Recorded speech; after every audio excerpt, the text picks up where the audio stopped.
Hello, this is Lavinia at Cross Keys Crafts. So Easter's coming up in a few weeks' time, and I thought I'd better make another Easter project. And I decided to create a little treat box that looks like an Easter egg on the outside. So I've already gone ahead and prepared a few things. I have cut an oval shape with my second biggest nesting die, second biggest because the outer one is a scallop. And I've cut two pieces out of this. Is a little cardstock. This is 270 GSM. You want a fairly heavyweight cardstock because you want the shape to hold a little bit. If you haven't got heavyweight cardstock, you can always double this up. And I have, as I said, cut these two pieces, and then I've put them on my trimmer and made sure it was fairly even. It's always a bit tricky with an oval die, and just cut a little bit off at the bottom so that I can actually stand the box up if I want to. I'm hoping it'll work. And then with the second nesting die down, the second size down, I have cut a piece that I want to decorate afterwards. Mine just about fits on here. If yours doesn't, you have to probably trim it off a little bit, but mine will be fine. And I've chosen a 300 GSM cardstock. This is the UK craft one. I always work on this because it is really smooth for ink blending, and it can hold a little bit of water if I need that. So, I'll just keep this here. For the inside box, the box won't be an oval shape because I want to keep this really simple. This will be a triangular shape. So we're creating a very simple box that we just stick on the inside. For my measurements, I have worked out I want this box to sit about here. So I needed to measure how big the box can actually be. And I went for 3 inches by 4 inches. So that will sit nicely here. But obviously, if you've got different oval dies, have a look how it fits.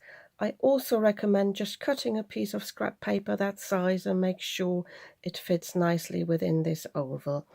And the lower you get to the bottom, I think the better it'll be for it not to topple over, because you don't want it to be too top heavy. So you might wonder why the screen is different, my table is different. It is because I had to edit something out because I made a mistake with my measurements. So ignore the little piece of paper that I had on the side here.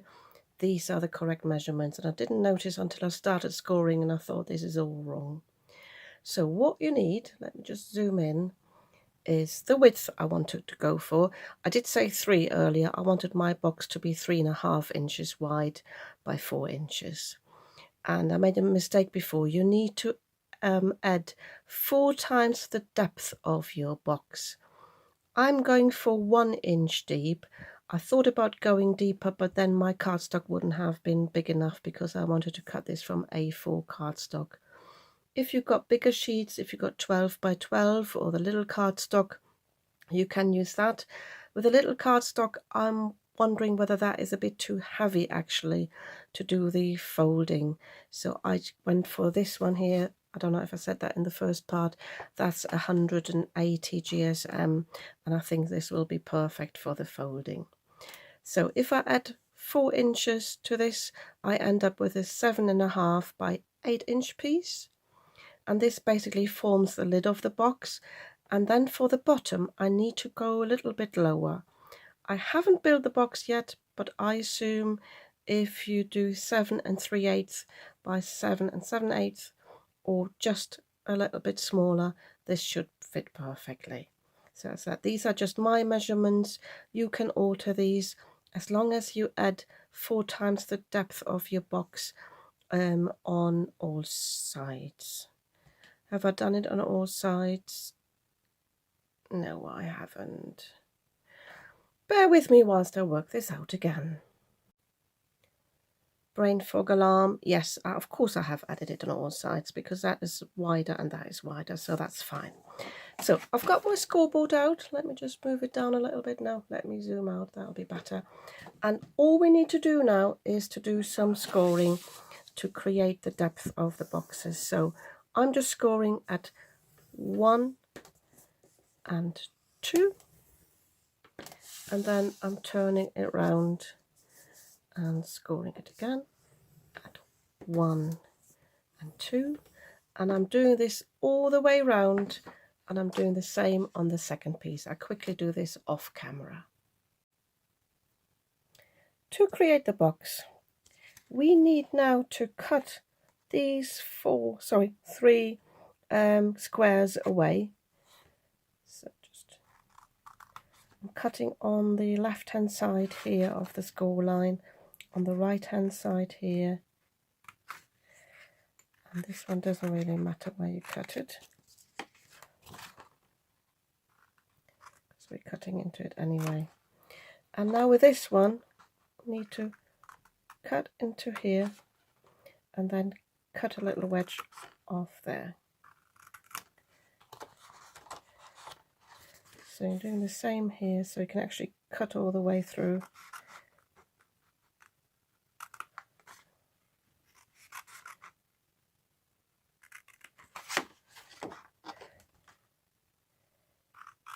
Cut that away there, cut that away there, and then cut the wedges.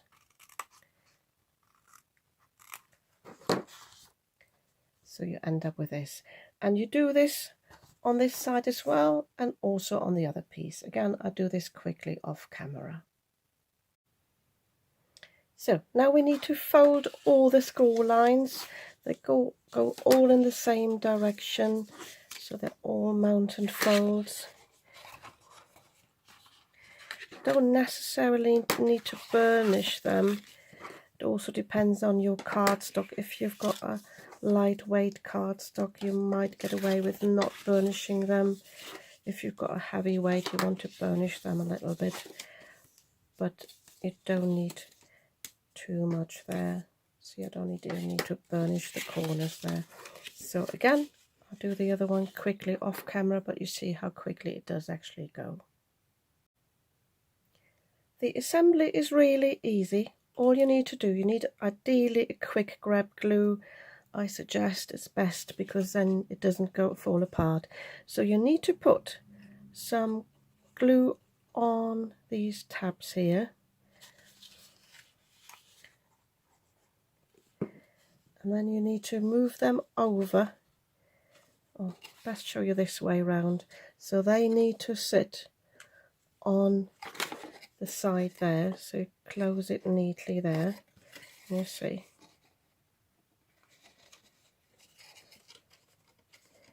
Do that on the other side as well. Don't even need a lot. So again, put your finger or thumb on the inside and push against it so that you can see from the outside. Let's put it this way around for you, you can see. Because you've got the quick grab glue, you've got the instant hold there. If you use a different glue like the Collal, it might come undone again. So I'm leaving that to sit for a moment, and then I'm putting glue on all the top pieces, and I'm just folding them down to glue them down, and I'm doing the same on the other one. So 3 little tips. Make sure when you put the flaps on that you've got enough glue catching the side bit here, because on some parts I didn't put enough on, so it does want to gape open a little bit. It doesn't matter, but it's better for the finish.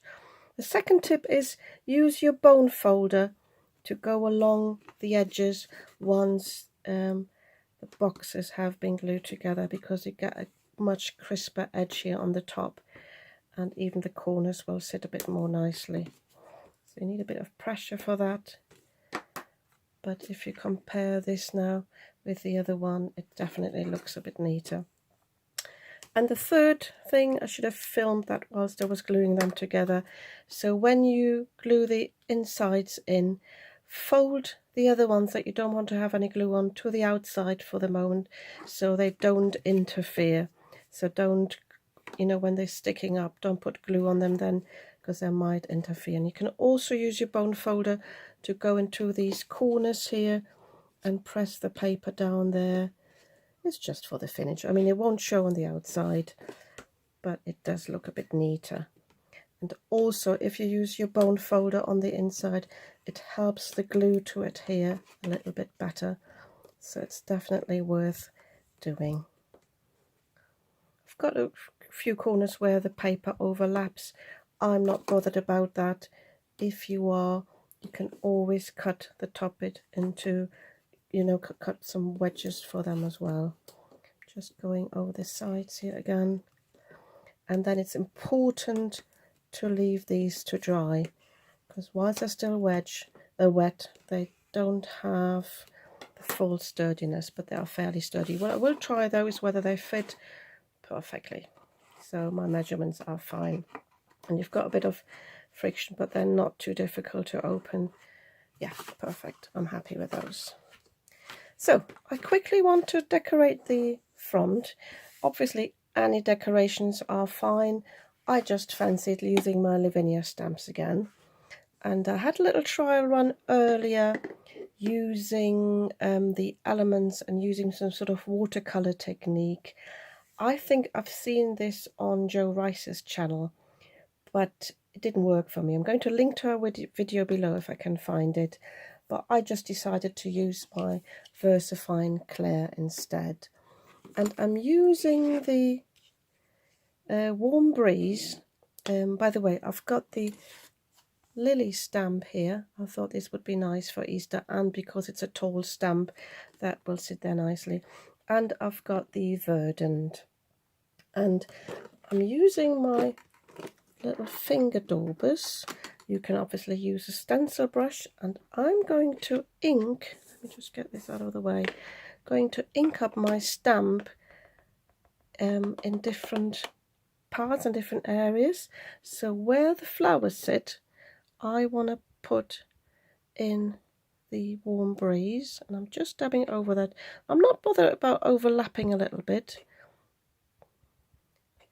and hopefully with the VersaFine staying wet a bit longer, this will work. I haven't tested it.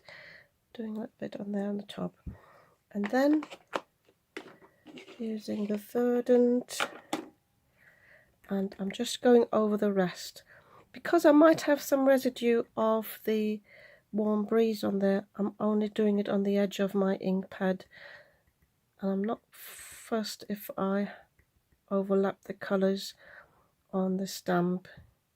I'd rather have a bit overlapping colour than non-colour at all. Do a bit of green on the top there as well. So, and then I just stamp it as normal. Keep this straight. I'm setting this down here. So remember, with the VersaFine Clair, you want to give it a little bit of time to sit on the paper. A little bit of pressure. Sorry if my camera wobbles. It seems to wobble a bit more today than it normally does.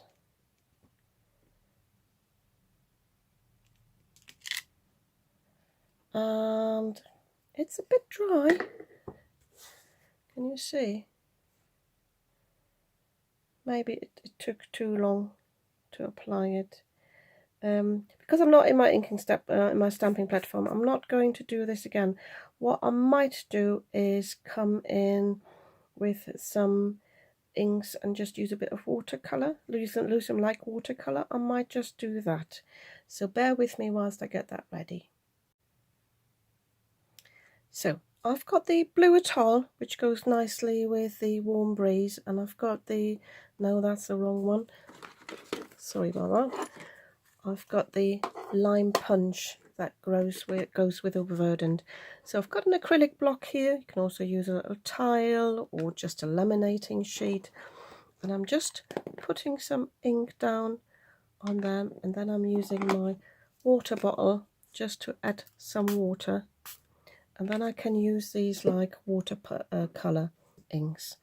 So just picking it up with a brush. I've actually got some glitter in this, but that doesn't matter. And I'm just adding some colour. I might need the smaller brush actually. So let me zoom in a little bit for you.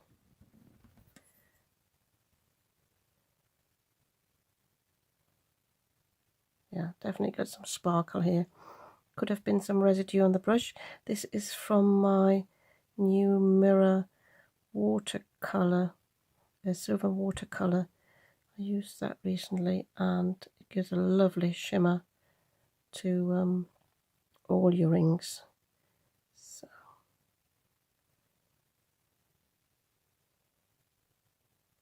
I don't mind going over the edges there.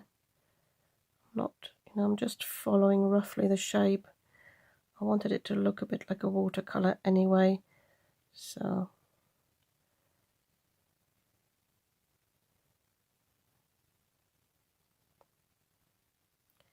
what I could do, if I wanted it to bleed a little bit more, I could add more water. I could spritz some water, but I think I'll leave it like this now. As I said, don't mind going over the edges there. And then I'm coming in with the green, sorry, can't see that there. I think I just do the bottom here where I've got the thicker leaves, and definitely the stem that wasn't stamped quite right. Yeah, I think that'll do. Oh, just trying to pick this up to show you. Oh, can't focus. There we go. So, and I think what I'll do whilst I've got the watercolours out is to create a little bit of a base, because I know I want to add some of my hairs down here, because it's an Easter card after all, and there's some floof.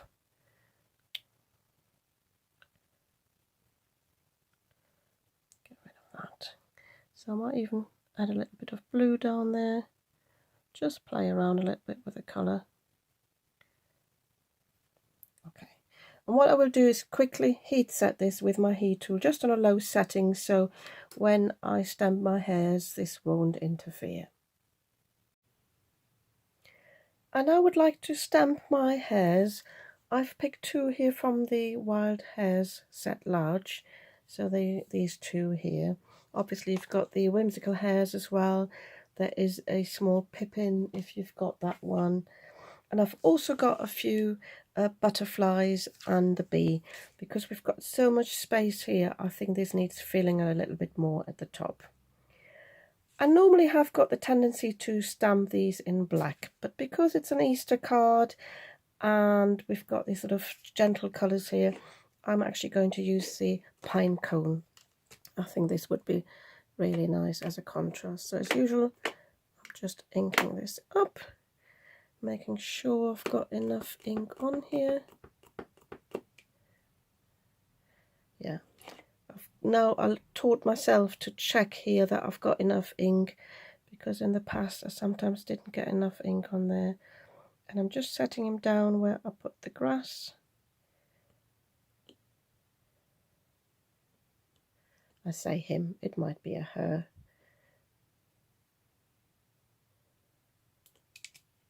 Yeah, lovely. So I'm doing the same with this one. And I love the way that they're facing each other.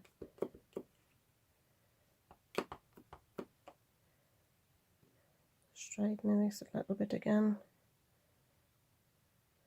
Try not to get the nose into the leaves there. So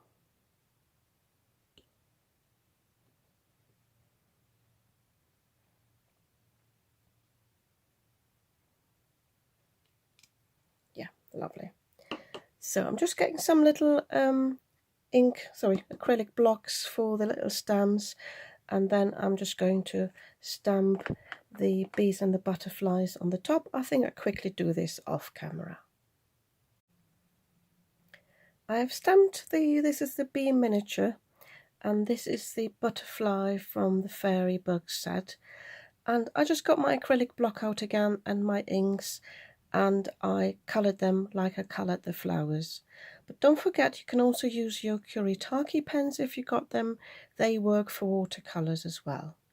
So, and now I've just got my white Posca pen, and I'm just adding a few highlights on the hairs so they're not as stark. Just doing a bit of speckled areas there, a bit on the nose. I haven't really paid attention now where the light's coming from, but it doesn't matter. It does blend in a little bit, the ink. Put another layer on, but it doesn't matter. I just want a few highlights there. Just show you these, although they're still drying. Yeah, so I'm happy with the front. So now let me just clear this all up and then I'll show you how we glue the box together. I'm starting with the bottom layer, and my die has got a little rim here, so I'm making sure this is facing to the back. And I'm taking the smaller of my boxes and I'm going to put again my quick grab glue on the back, and I'm making sure I get as close to the edges as I can. I don't want the glue to ooze out, but I want for it to grip on the edges. So put a little bit in the corner there. And then I'm going to set this down, making sure it's straight. I actually will have to move the camera just a little bit. Sorry about that. So I can get my head over the camera. And yeah, I'm happy with that. So I've got a bit of space at the bottom, but I hope that will be fine once I put my treats in. And I'm pressing this down. You can use your bone folder or the fingers.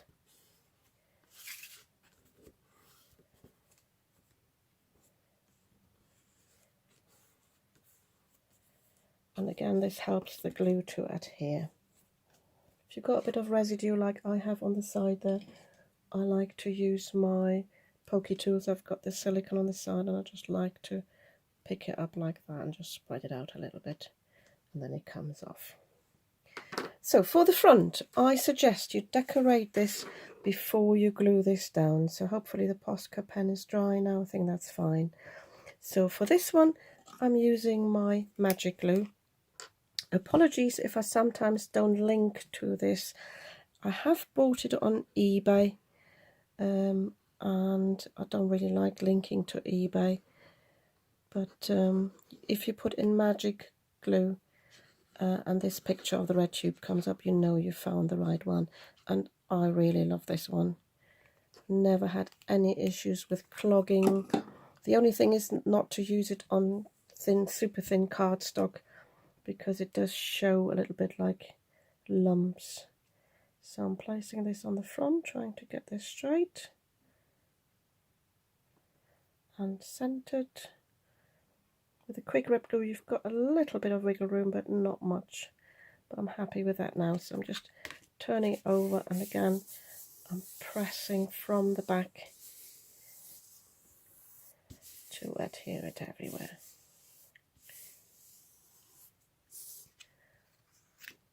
So that's fine.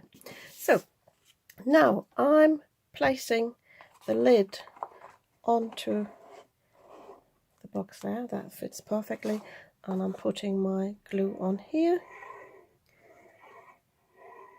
Again, going into the corners there. Again, you could use double-sided tape if you're happy with that, but then you don't have the wiggle room. So, and now I have to be cautious to align that in the same way. So this is a bit tricky, especially with me having the camera in the way, but I think this is straight. Reason being, you want the bottom to be level. What you could do is get some cards. Oops, sorry. Oh, I've got a coaster here, that'll do me. So I could sit that against there and test that is straight. It feels straight to me, it looks straight to me, and then I can press this down. And I'm trying to adhere as much as possible, but I'm not lifting it up just yet. I can put a bit of pressure on from the other side, but I resist the temptation to take it off and press it down completely. Again, I'm checking for some glue. Looks okay to me. Let me see if it stands up. It does stand up. That's great. Yeah. So I leave this to dry. When I feel like, after a few minutes, when I think it has it has adhered, so take it off, I will just go in it again with my fingers, and just make sure it sticks down everywhere. So yeah, and that's really all there is to it. So fairly simple box, but you know, nice enough for, you know, the little chocolate eggs. I haven't bought any because I don't trust myself for them to see actually Easter.